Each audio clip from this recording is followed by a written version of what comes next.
Hello there, my name is Daniel Whitaker and I will give you a review of the group games in the European Championship 2016 in France.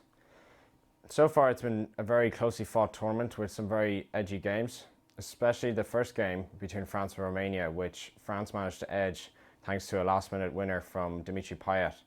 It was an exceptional goal from, I suppose, an exceptional player who's had one of those seasons, but he showed that the big occasion doesn't annoy him at all, and France in the end deservedly won, having struggled in the first half.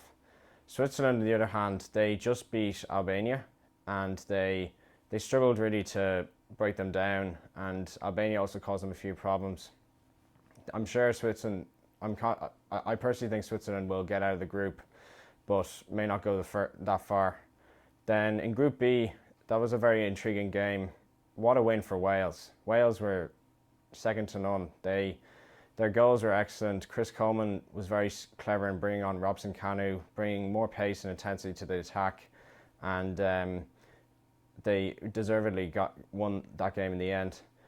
Then England, on the other hand, I thought personally they blitzed Russia, especially in the first half. They could easily have won 3 or 4-0 after half time, but when you don't take your chances, it comes back to haunt you, and that game is a perfect example of that.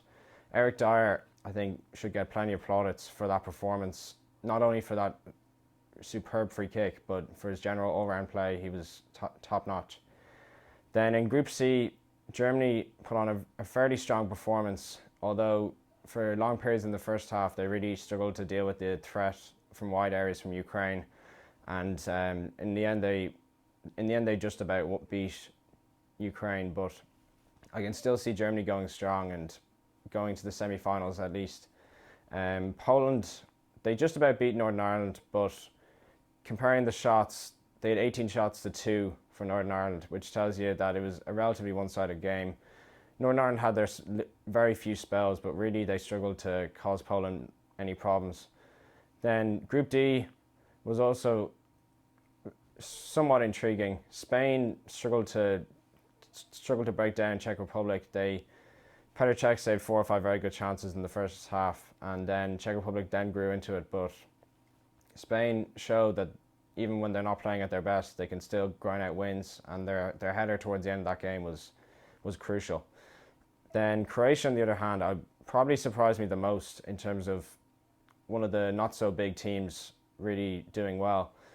I thought Turkey would put up to them a lot better than they did. I thought that game was a banker for a 1-1 draw, but credit to Croatia, they played really well. Their right back Sra was exceptional, bombing forward and putting in some very deadly crosses, and Modric and Rakitic were also very, very good as well. Then Group B, the Republic of Ireland's group, there's a lot of encouragement the boys in green can take out of that performance. They really should have beaten Sweden. From the shots perspective, they had 9 4 on target, whereas Sweden didn't have a single one on target. But yet, unfortunately for Kieran Clark, he was in the wrong place at the wrong time, and they scored from that.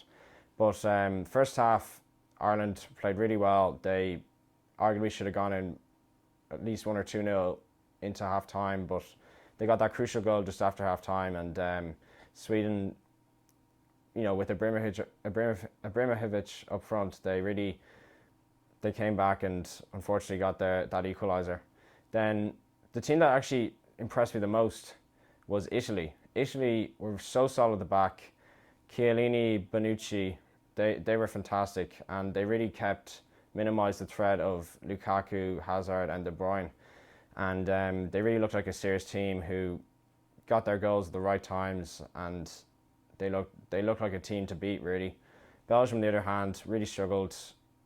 For whatever reason, they didn't really turn up as a team, and various individual moments didn't exactly pull off. But Italy were definitely the team I was most impressed with during the round so far. Then the last group, Portugal. What happened? I thought, I watched the whole game yesterday, and I thought Portugal were going to run in 2 or 3 at half time based on the level of dominance that they had. But credit to Iceland, they really stuck in there. They were very solid with their 2 banks of 4, and they got a very good goal, and they just held on. 6 of their 11 players put in blocks. to deny Portugal what you would normally expect a banker of a win. But credit to Iceland, and they definitely deserve to be in this European Championship.